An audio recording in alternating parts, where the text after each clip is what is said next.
할렐루야, 아멘. 오늘 복되고 귀한 주일, 하나님 주시는 풍성한 은혜가 함께하는 복된 날 되시기를 주님 이름으로 축원합니다.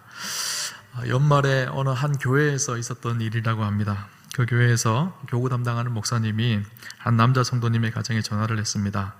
누구누구 성도님 계십니까? 라고 물으니 그 아내가 제 남편 지금 밖에 나갔는데요, 그렇게 대답을 합니다. 예, 여기 교회인데요, 이번에 교회에서 남편 성도님에게 집 사주려고 그렇게 전화를 했습니다, 그렇게 얘기를 했어요. 그러자 이 성도님이 깜짝 놀랍니다. 남편에게 집 사준다고요? 알겠습니다. 제가 빨리 남편에게 전화하겠습니다. 전화를 끊자마자 남편에게 막 전화를 했어요. 여보, 당신에게 교회에서 집 사준대, 그러는 거예요. 남편이 깜짝 놀랍니다. 아니, 왜 나에게 집을 사준대? 그랬다는 거예요. 실제로 있었던 일이라고 합니다. 그런데 실제로 그분이 나중에 그 교회에서 간증을 하실 때 이렇게 간증했다는 거예요. 교회가 나에게 집은 사주지 않았지만 하나님 앞에 집사 직분을 받게 된 것이 집을 사주는 것보다 훨씬 더 큰 축복이고 은혜였습니다 라고 그렇게 간증을 했다고 합니다.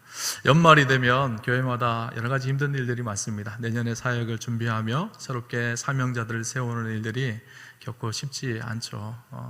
그 일들을 감당하기에 부담스러워하는 분들도 많이 계시고, 또 아직 나는 부족하다고 생각하시는 분들도 많이 계시고, 여러 분들을 만날 때가 있어요. 그 교육자들이 참 힘든 것 같아요. 12월 달이 제일 힘든 때인 것 같다는 생각을 해봅니다. 오늘 우리가 함께 본문을 나누면서요, 우리가 주의 일을 감당할 때, 주의 몸된 교회를 섬기고 복음을 전하는 이 사명을 감당할 때 어떤 모습으로 사명을 감당해야 될지를 함께 좀 나누면 좋겠다라는 생각이 듭니다.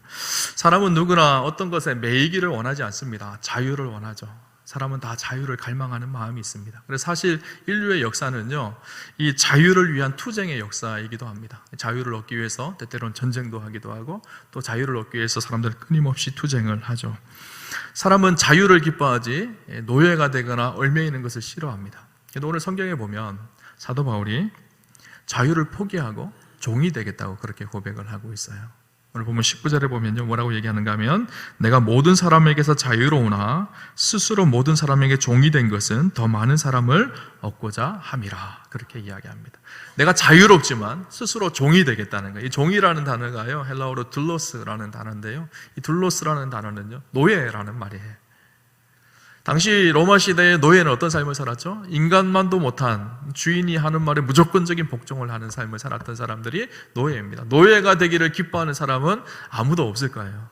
어떻게든 자유를 누리고 싶은 것이요, 사람의 마음입니다. 근데 오늘 사도 바울은요, 뭐라고 얘기하는가 하면 자유를 포기하고 노예가 되겠다는 거예요. 성경에 보면요, 이 종이라는 표현이요, 부정적인 의미로 쓰이기도 하고 긍정적인 의미로 쓰이기도 합니다. 부정적인 의미로 쓰일 때는 진정한 영적 자유를 잃어버리고 죄에 묶이거나 어둠에 묶였을 때 죄의 종, 율법의 종이라는 표현을 써요. 이건 부정적인 의미의 종이라는 의미죠. 그러나 긍정적인 의미의 종이라는 의미가 있습니다. 이 의미는요, 자원하여서 기뻐서 하나님을 섬기는 종이 되겠다고 하는 거예요. 스스로 나를 내려놓고 종의 삶을 살기로 자원하는 것. 그래서 이것을 자유의 종이라고 표현합니다. 스스로 종이 된다는 거예요. 하나님 나라와 복음을 위해서 자유를 누릴 수 있는 특권이 있지만 그럼에도 불구하고 자발적 종이 되어서 섬기는 멋지고 아름다운 삶을 산다는 것, 이것이 긍정적인 의미의 종의 의미이죠. 오늘 사도 바울이 그 이야기를 하고 있는 거예요. 사도 바울은 누구보다 자유를 갈망했던 사람이거든요. 그리스도 안에서 자유를 누렸던 사람이에요. 그럼에도 불구하고 스스로 사도 바울은 종이 되겠다고 종의 길을 선택한 그런 삶이었던 것을 보게 되어지죠. 사도 바울이 오늘 고린도전서 이 편지를 쓰면서 왜 이 자유의 종에 대한 이야기를 했는가 하면요, 당시 고린도 교회에 여러 가지 어려움이 있었거든요. 분파 문제가 있었고 다툼과 나눔이 있었고요. 특별히 또 그 은사의 문제 때문에 누가 높고 누가 낮다, 이런 개념들이, 그래서 서로 싸우고 있는 그런 분쟁이 고린도 교회에 있었어요. 그래서 그 문제가 무엇인지 핵심을 사도 바울은 짚고 있는데, 그것이 무엇인가 하면 자기에게 주어진 의무를 행하지 않고 자기에게 주어진 권리만 누리려고 하는 고린도 교인들에 대한 안타까움이 있었던 거예요. 자기가 가지고 있는 특권을 내려놓고 하나님 나라를 위해서 기꺼이 낮아지고 섬겨야 되는데 스스로 높아지고 스스로 크다 하는 욕망이 가득했던 그 교인들을 향해서 사도 바울은 자신의 삶을 고백하면서 자신은 스스로 자유의 종이 되었다라는 것을 고백하고 있는 것이죠. 오늘 저는 우리 우암교회가요, 사도 바울의 마음을 좀 본받으면 좋겠다라는 생각이 듭니다. 그리스도의 복음을 위해서, 하나님 나라를 위해서 자유의 종이 되는, 오늘 그리스도의 종으로 살아가려면 어때야 되는지를 우리가 몇 가지를 나눠보려고 하는데요. 첫 번째는 그리스도의 종이 된다는 것은 먼저 그리스도 안에서 선행하는 자유와 은혜가 무엇인지를 알고 누려야 합니다. 그리스도의 종이라는 것은요, 그리스도 안에 있다는 거예요. 그리스도 안에서 누려지는 자유와 은혜와 기쁨이 무엇인지를 알아야 된다는 거예요. 사도 바울은 끊임없이 자기가 자유인인 것을 천명하고 있습니다. 오늘 19절에도 내가 모든 사람에게 자유로우나 그렇게 이야기하죠. 9장 1절에도 나는 자유인이 아니냐, 갈라디아서 5장 1절에 보면 이렇게 얘기합니다. 그리스도께서 우리를 자유롭게 하려고 자유를 주셨으니 그러므로 굳건하게 하여 서서 다시는 종의 멍에를 매지 말라. 너희가 다시는 종이 되지 말라. 우리에게 하나님께서 주신 자유를 누리고 자유인으로 살아가라, 그렇게 선포하고 있죠. 사도 바울은 원래 율법에 매였던 사람이거든요. 율법에 묶였던 사람이에요. 율법 안에 자유를 누릴 수 있을 줄 알았던 유대인들입니다. 그런데 사도 바울은 율법에서 자유를 누리지 못합니다. 율법에 매이기 시작하니까 자꾸 죄가 자기를 고발하는 거예요. 율법의 특징이 뭘까요? 율법은 법이거든요. 법의 특징이 뭐죠? 죄가 무엇인지를 드러내요. 그리고 율법을 알면 알수록, 율법을 깊이 연구하면 연구할수록 자기의 죄에 묶여 있는 것을 보게 되죠. 그래서 사도 바울이 로마서 7장 24절에 뭐라고 고백하는가 하면 이렇게 고백합니다. 오호라, 나는 공고한 사람이로다. 이 사망의 몸에서 누가 나를 건져내랴. 누가 나를 이 죄의 몸에서, 묶여있는 이 죄의 굴레 아래서, 사망의 몸에서 죄의 종으로, 율법의 종으로 살아가고 있는 내 삶에서 어떻게 내가 벗어날 수 있는가? 라고 그렇게 탄식하고 있는 사도 바울의 고백이에요. 근데 그가 예수님을 만나고 어떻게 고백하는가 하면요, 로마서 7장 하반부에 그 탄식에 대한 노래가 나오고 8장 첫반부에 시작되면서 이렇게 시작합니다. 그러므로 이제 그리스도 예수 안에 있는 자에게는 결코 정죄함이 없나니 이는 그리스도 예수 안에 있는 생명의 성령의 법이 죄와 사망의 법에서 너를 해방하였음이라. 그전에는 율법에 묶여서, 죄에 묶여서 오라 나는 공고한 자로다, 누가 사망의 몸에서 나를 건져내랴, 그렇게 탄식했던 사도 바울이요, 그리스도를 만나고 나서 그리스도 안에서 주어지는 자유와 해방과 그 기쁨을 노래하고 있는 거예요. 여러분, 진짜 자유는요, 그리스도 안에 있는 거예요. 십자가의 그 은혜 안에 있는 거예요. 그 안에 머물 때 그분이 주는 자유와 은혜와 기쁨, 죄로부터의 자유, 형벌로부터의 자유, 죽음으로부터의 자유를 누리는 사람들, 그들이 그리스도인입니다. 여러분, 신앙생활하면서 진짜 자유를 누리며 살아가고 있나요? 그리스도 안에 기쁨을 누리며 그리스도 안에 은혜를 누리며 살아가고 있나요? 사도 바울의 신학적 중요한 주제 하나가 무엇인가 하면요, 엔 크리스토래요. 인 크리스토, 영어로 하면 그리스도 안에서. 오늘 우리의 삶이 그리스도 안에서 살아가고 있는지, 그리스도 안에서 자유와 은혜와 기쁨을 누리는 것. 사도 바울은 그 은혜와 자유와 기쁨을 누렸던 사람이에요. 밥 바틀렛이라는 사람이 여행가였는데요, 이분이 아주 재밌는 일화를 소개한 적이 있어요. 자기가 외국에 여행을 하던 중에 아주 진귀한 새를 발견합니다. 그래서 그 새를 자기 본국으로 가져오려고 해요. 그래서 새장에 가두어서 그 새를 가지고 오는데, 새가요 자꾸 새장을 뛰쳐나가려고 머리로 자꾸 문을 들이받는 거예요.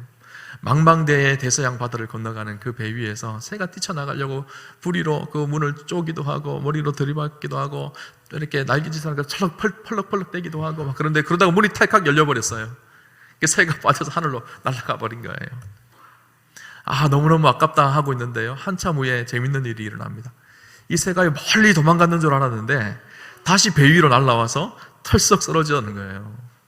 한참 배 위를 날아가서 저 멀리 망망대해를 날아갔는데 머물러 설 곳이 있어야 되는데 너무 넓은 바다니까 머물러 있을 곳이 없는 거예요. 한참을 날개짓을 하다가 그 새가 깨달은 것이, 배 위에 있는 것이 살 길이구나 하고 다시 배로 열심히 날개짓을 해서 배 위로 돌아온 거예요. 배 위에 있어야지요, 그 바다를 무사히 건널 수가 있는 거예요. 아무리 새라고 하더라도. 배 위에 있어야지 먹을 것도 있고요, 배 위에 있어야지 살 수가 있는 거예요.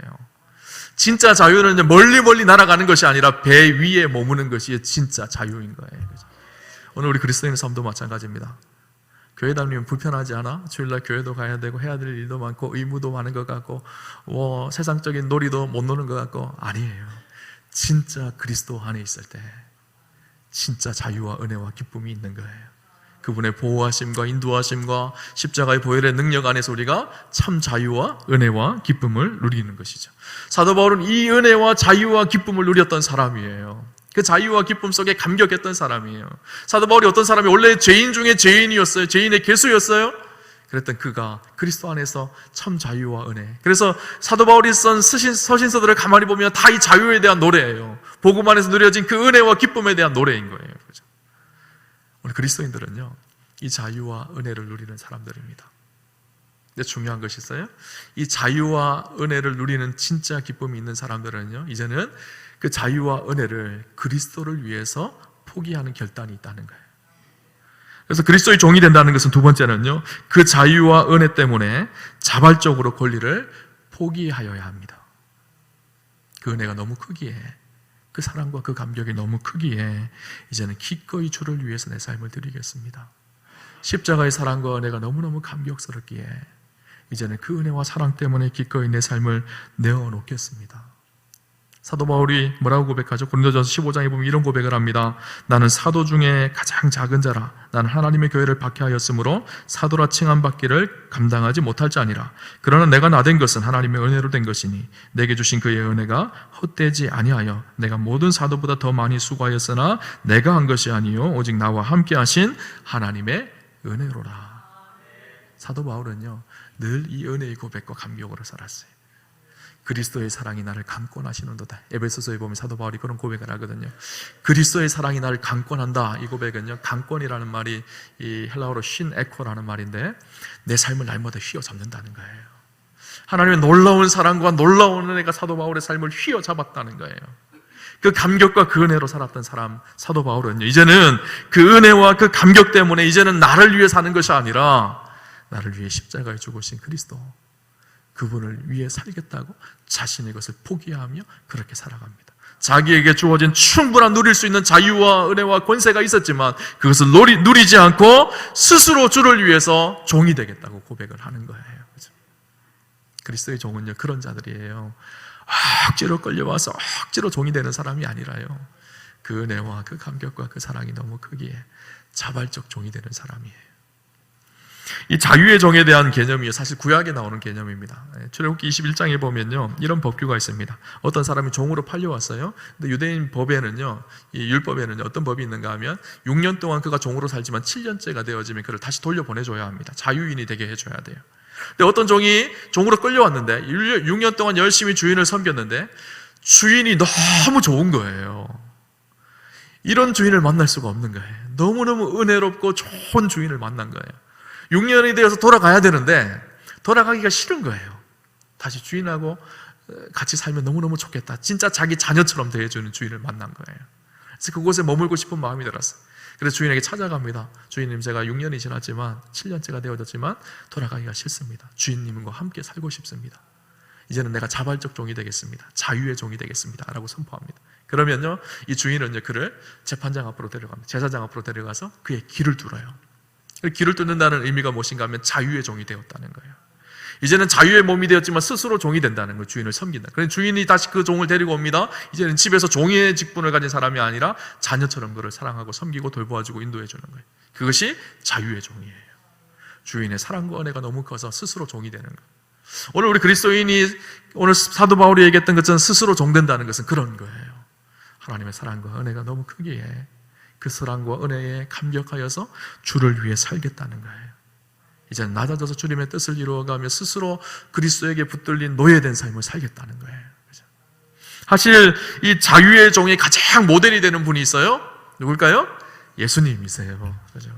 예수님이 어떤 분이시죠? 그분은 하나님이셨어요. 하늘의 모든 존귀와 영광을 다 누리시는 하나님이세요. 그 하나님이 우리를 너무 사랑하셨어요. 그래서 어떻게 하셨죠? 인간의 몸을 입고 종의 형체를 가지고 이 땅에 오셨어요. 그리고 가장 낮은 모습으로 우리를 위해서 십자가를 지셨어요. 사도 바울은요, 빌립보서 2장 5절에서 8절까지 이런 고백을 합니다. 너희 안에 이 마음을 품어라. 곧 그리스도 예수의 마음이니 그는 근본 하나님의 본체시나 하나님과 동등됨을 취할 것으로 여기지 아니하시고 오히려 자기를 비워 종의 형체를 가지사 사람들과 같이 되셨고 사람의 모양으로 나타나사 자기를 낮추시고 죽기까지 복종하셨으니 곧 십자가에 죽으심이라. 바울은 우리에게 그렇게 부탁합니다. 그리스도 예수의 마음을 가지십시오. 그분은요, 하늘의 모든 영광과 보좌를 다 가지신 하나님이셨지만 가장 낮은 모습으로 종의 형체를 가지고 오셨습니다. 사실 이 고백의 핵심은 사도 바울의 삶이 담겨져 있는 거예요.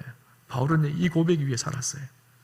사도 바울은 우리가 잘 알듯이 로마 시민권을 가진 사람입니다. 바리새인 중에 바리새인이었고요, 유대인 중에 가장 뛰어난 사람이었어요. 아마 그냥 있었으면 유대인 중에 가장 탁월한 지도자가 되었을 사람이 사도 바울입니다. 그런데 그 모든 것을 포기하고 주를 위해서 이방인의 사도가 되어서 기꺼이 자기를 헌신하며 예수님처럼 자기를 비우고 종의 모습으로 살아갔던 것이죠. 사실 고린도전서 9장은요 어떤 고백이 담겨져 있는 부분인가 하면요, 바울이 이 고린도 교회 안에 분쟁이 일어났는데 그 분쟁 중에 한 가지가 무엇인가 하면 바울의 사도권 때문에 분쟁이 일어났어요. 어떤 사람들의 일부분이 사도 바울이 사도라는 것을 믿을 수 없다는 거예요. 아니, 예수님이 따라다녔던 12제자가 사도지 사도 바울이 어떻게 사도냐고 그렇게 따지는 사람들이 있었어요. 그 이유 중에 한 가지 근거를 댔던 것이 무엇인가 하면, 사도들은 교회에서 공급해주는 살아갈 수 있는 생활비나 이런 것들이 교회에서 공급이 되어서 사도 바울은 그것을 받지 않았거든요. 다른 사도들은 결혼한 사도들이 있었어요. 그래서 그 가정을 도울 수 있도록 사도들을 교회에서 섬겨줬어요. 사도 바울은 그런 고난을 누리지 않았어요. 텐트를 치고 집을 지으면서 자기가 돈을 벌어서 그렇게 교회를 섬겼던 거예요. 그러니까 사람들이 봤을 때, 야, 너 사도가 아닌 것 같아. 다른 사도들은 사도들이 누릴 수 있는 고난들을 다 누리며 사는데 너는 왜 사도가 아니니까 그런 고난을 누리지 못하는 거지. 그렇게 사도권에 대해서 인정하지 못하는 무리들이 이 고린도 교회에 일어나게 되어진 것이죠. 근데 그들을 향해 사도 바울이 뭐라고 얘기하는가 하면요, 고린도전서 9장 12절에 이렇게 얘기합니다. 다른 이들도 너희에게 이런 권리를 가졌거든 하물며 우리일까 보냐. 그러나 우리가 이 권리를 쓰지 아니하고 범사에 참는 것은 그리스도의 복음에 아무 장애가 없게 하려 함이로다. 우리가 충분히 그 권한을 사용할 수가 있지만 그 권한을 포기하고 사용하지 않는다는 거예요. 왜냐하면 그렇게 할 때 복음이 증거되어지는데 아무 장애가 없기 때문에, 복음을 위해서, 하나님 나라를 위해서 우리에게 주어진 권리가 있지만 그 권리를 사용하지 않고 내가 마땅히 그리스도의 종으로 행할 의무만 행하겠다는 거예요. 여러분, 오늘 우리는 어떤가요? 우리가 누릴 권리만 찾고 있지 않나요? 내가 마땅히 이것도 누려야 되고 이것도 해야 되는데 나에게 왜 권리를 주지 않느냐고 이렇게 생각하지 않나요? 아니에요. 진짜 그리스도인들은요, 주님 앞에 진짜 변화된 그리스도인들은요, 권리는 없고 의무만 있다고 믿는 사람들이에요. 오늘 사도 바울처럼 주를 위해서 내 삶을 기꺼이 드리겠다는 고백하는 사람, 내 삶을 위해서 포기할 수 있는 결단이 있는 사람들, 주의 나라와 영광을 위해서 기꺼이 내어놓을 수 있는 사람들. 우리가 잘 아는 책 한 권이 있습니다. 내려놓음이라는 책이죠. 여러분 아시죠? 이용규 선교사님이 쓴 책, 아주 과거에 아주 한국 교회를 휩쓸었던 책 중에 한 권이에요. 이분이 원래 하버드 대학교를 나왔어요. 그죠? 하버드 대학교에서 박사학위를 받았어요. 그의 앞길에 모든 명예와 모든 것들이 열려 있었던 사람이에요. 수많은 유수의 대학에서 그를 교수로 청빙하기 위해서 준비를 했었어요. 근데 그가 외국인 유학생 코스타 집회에 참석을 합니다. 근데 그곳에서 강사 목사님의 설교를 듣고 마음에 감동이 되기 시작했어요. 내가 좋은 곳에 가서 좋은 교수로 살기보다는 주를 위해서 내가 내 삶을 내려놓겠다 생각하고 결단을 하죠. 그래서 그 내려놓음을 실천하기 위해서 몽골의 국제학교에 가서 그곳에서 선교사로의 삶을 살아갑니다. 근데 그분의 책에 보면 이런 얘기가 나와요. 자기 아들 동현이 이야기가 나옵니다. 이 동현이가 2살 때 한 마트에 갔는데, 마트에서 이 아이가 저 위에 있는 장난감을 하나 사달라 그러는 거예요. 그래서 아버지가 큰 마음을 먹고 이용규 선교사님이 장난감을 사줬어요. 장난감을 들고 나가는데 이 아이가 장난감을 들고 마트 밖으로 나가려면 어떻게 해야 되죠? 그 장난감을 계산대 위에 올려놔야 되잖아요. 근데 이 아이가 이것을 꽉 붙잡고 계산대 위에 올려놓지를 않는 거예요. 계산대에 올려놔야지 바코드를 찍고 계산을 지불할 진짜 이 아이의 장난감이 되는데 그것을 모르는 거예요. 그러면서 깨달은 것이 있었던 거예요. 아, 우리는 내가 꼭 쥐고 있어야지 내 것이라고 생각하는데 진짜 내 것이 되는 것은 내려놓을 때 내 것이 되는 거구나. 이거를 알게 되어진 것이죠. 그러면서 그 책에 뭐라고 기록하는가 하면 이렇게 이야기합니다. 우리 그리스도인들이 진정 하나님 앞에 자신이 쓰이기를 원한다면 반드시 배워야 할 레슨이 있는데, 그것이 바로 우리의 자유와 우리의 특권을 하나님 앞에 다시 내려놓는 것을 배워야 합니다. 우리가 하나님 앞에 쓰임 받으려면 내가 가지고 있는 나의 특권들, 나의 자유들을 기꺼이 주를 위해서 내려놓는 믿음의 결단이 필요하다는 거예요. 하나님은 그런 하나님의 사람들을 통해서 하나님의 역사를 오늘 이 시대에도 일으켜 가고 있는 것이죠. 오늘 사도 바울이 스스로 종이 되는 이유를 우리에게 얘기합니다. 무엇인가 하면 사람을 살리고 복음을 증거하고 복음에 참여하기 위해서라고 그렇게 이야기해요. 23절에 보면 내가 복음을 위하여 모든 것을 행함은 복음에 참여하고자 함이라 그렇게 이야기합니다. 하나님 나라와 복음을 위해서 그렇게 살고 싶어서 주를 위해서 생명을 살리고 사람을 얻는 그 일을 위해서 기꺼이 내 삶을 내려놓겠다는 거예요. 20절부터 나오는 내용이 어떤 내용인가 하면 내가 율법 있는 자들에게는 율법 있는 자같이 행하고 율법 없는 자에게는 율법 없는 자같이 행한다는 거예요. 왜 그럴까요? 내가 가지고 있는 권리를 포기하고 그들을 위해서 기꺼이 나의 자아를 포기하고 그들의 내 삶을 모든 것을 맞춘다는 거예요. 왜냐하면 그들을 얻기 위해서, 그들에게 복음을 전하고 하나님 나라를 선포하기 위해서.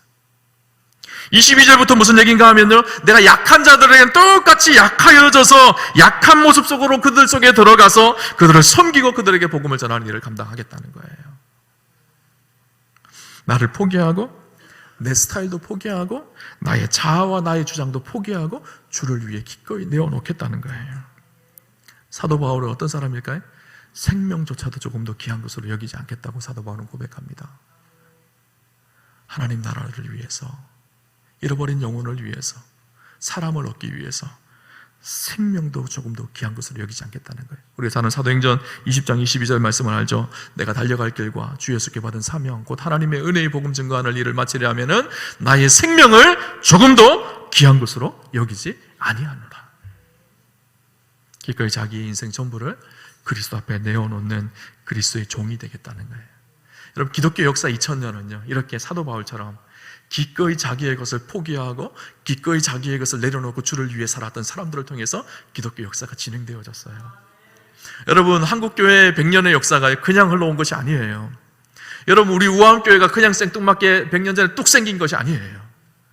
누군가의 헌신과 눈물과 기도와 누군가가 기꺼이 자기의 것을 포기하고 헌신하고 내려놓아서 그렇게 헌신을 하고 수고하고 그리스도의 종이 되었던 사람들을 통해서 오늘날 교회가 세워져 있는 거예요.